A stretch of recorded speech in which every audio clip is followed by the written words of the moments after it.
I'm Dr. Bertice Berry, and I want to tell you a story. Years ago, I was traveling for work, and it was many, many years ago, over 30 years ago. I was traveling for work. I landed in this little town. Now, a lot of places you go, you have to go to one place, and then you need a car to get you to the other place. And this was like way out. So I was going to still have like a 2.5 hour drive after I got in. So I was waiting. The people weren't there. I called. They were like, oh, we're on our way. So they described the person that was coming, that would come inside and what have you. So I saw this man who had been staring at me, and he kind of looked like the person that they described. So I go over and I'm like, John? And he's like, yeah. So he goes, come on. So I got my things together, I had my bags and such with me, and I got up and I was leaving with who I thought was John. And the real John was coming in the door as I was going out. And he was like, Dr. Berry, where are you going? And the other guy took off running. Needless to say, I am extra cautious. So now when I travel, I know who's picking me up. I know all those things. You know, that was like over 30 years ago. But it gives me, pause.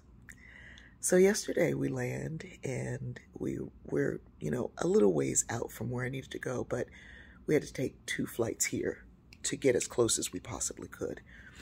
And then still maybe another 40 minutes from where we were going. So we had scheduled a driver. The driver's coming, and I get a notification, the driver's on the way.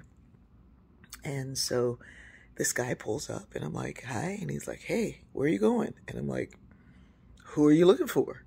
And he's like, where are you going? I said, who are you looking for? So that goes on for a few minutes. Then I realize he's not the driver. So he says, but I can take you to where you're going. I'm an independent cab driver, and everybody around here knows me. So he gets out the car, and he introduces himself, and I'm like backing away. And he says, no, I'll take you there. And he gives me the price and blah, blah, blah.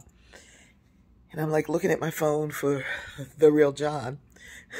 So, there's no message.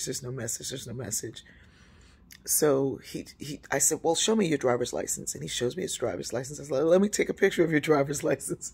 He's like, you don't trust me. And I was like, no, I don't know you. So he goes, okay, well, you don't have to go with me. Right when he says that, my phone dings, and there's a message from the driver saying, I'm so sorry, I won't be able to pick you up. So I look to the other guy, and I'm like, wait a minute. So I take pictures of his license and his driver's license and all, and he tells me who he is and introduces himself, and he's very pleasant. Talked the whole drive. Here's the thing. Things have happened in our past that make us distrust the things that are happening in our present. I am still going to be overly cautious. But I was not going to wait in them cornfields hoping that somebody else came along.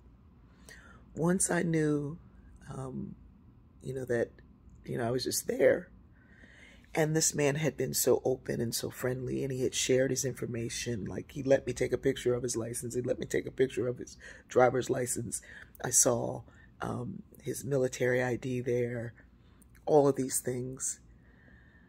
I felt I could trust him. We have connections to allow us to know when to trust. We also have them to let us know when we should not trust. I think the closer we get to one another, the closer we get to ourselves, the clearer it is who is who. I love you.